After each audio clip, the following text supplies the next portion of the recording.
যে 7টি বিষয় কখনো কারো সঙ্গে শেয়ার করবেন না। 1 নাম্বার, আপনার স্বপ্ন ও আকাঙ্ক্ষা। কথায় বলে মানুষ তার স্বপ্নের সমান বড়। স্বপ্ন না দেখলে মানুষ বড় হবে কিভাবে? কিন্তু আপনি যদি সেই স্বপ্নের কথা আশেপাশের মানুষদের বলে বেড়ান, তাহলে আপনার নিজেরই ক্ষতি।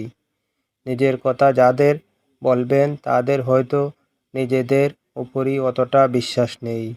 সে হীনমন্যতা দিয়ে তারা আপনাকে বিচার করতে পারে, আপনার আত্মবিশ্বাস কমিয়ে দিতে পারে।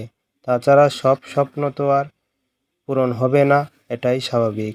কিন্তু সেটা যদি আপনি অন্যদের বলে বেড়ান, তাহলে তারা আপনাকে সেভাবেই দেখবে, যে লোকটার কেবল মুখে বড় বড় কথা, আর কথায় না বড় হয়ে কাজে বড় হন। 2 নাম্বার, টাকা পয়সার বিবরণ। আপনার কি আছে না আছে তা অন্যদের না জানানোই ভালো। কেবল পরিবারের বিশ্বস্ত মানুষরাই জানবে। প্রথমত, অর্থ সম্পদ নিরাপত্তার খাতিরে জানাবেন না। দ্বিতীয়ত, মানুষের ঈর্ষার থেকে নিজেকে বাঁচিয়ে রাখার জন্য জানাবেন না। 3 নাম্বার, আপনার ব্যক্তিগত সমস্যা। ব্যক্তিগত সমস্যা কখনো মানুষের ব্যক্তিগত সমস্যা থাকবেই। হতে পারে সেটা কোনো শারীরিক বা মানসিক সমস্যা, অথবা কোনো ব্যক্তির সঙ্গে কিছু নিয়ে ঝামেলা। অকারণে নিজের সেই সমস্যার কথা শেয়ার করবেন না। যেখানে সমাধান পাবেন সেখানেই শেয়ার করবেন। মানুষের দুর্বল জায়গায় আঘাত করতে সময় লাগে না।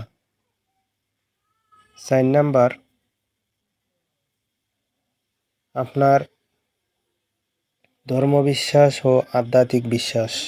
আপনার যদি এমন কোনো কিছু থেকে থাকে, সেটা একান্তই আপনার ব্যক্তিগত। অকারণে অন্যের সঙ্গে শেয়ার করলে বিড়ম্বনায় পড়তে পারেন। যার সঙ্গে শেয়ার করবেন তিনি হয়তো এমন বিশ্বাসকে হেসে উড়িয়ে দিতে পারেন, তার সঙ্গে আপনার সম্পর্ক ঘাটতি হতে পারে। তাই নিজের বিশ্বাস নিজের কাছেই রাখুন। আর বিশ্বাস তো বিশ্বাসই। সম্পর্কের কথা। 5 নাম্বার, সম্পর্কের কথা। পৃথিবীতে নিখুঁত সম্পর্ক বলে কিছু নেই। প্রেমিক প্রেমিকা বা স্বামী স্ত্রীর মনোমালিন্য খুব স্বাভাবিক ঘটনা। আপনি অযথা মানুষের সঙ্গে শেয়ার করলে তা কানকথায় সৃষ্টি করবে, নেতিবাচকতা ছড়াবে, আর আপনার ঝামেলা আরও বাড়বে।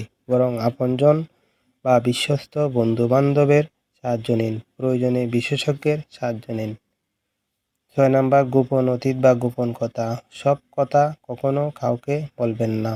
যার যে কথা জানা জরুরি তাকে সে ব্যাপারে জানান। সব শেয়ার করার মাধ্যমে সম্পর্কে জটিলতা সৃষ্টি হয়।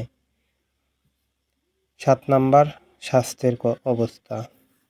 সবাইকে আপনার শারীরিক কোনো অসুস্থতা বা অবস্থার কথা জানানোর দরকার নেই, কেননা উপদেশ দেওয়া মানুষের তো অভাব নেই, আর বেশিরভাগ ক্ষেত্রেই তিনি সে বিষয়ে বিশেষজ্ঞ নন।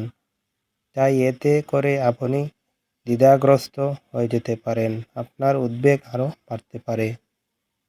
সংগৃহীত। আল্লাহ হাফেজ।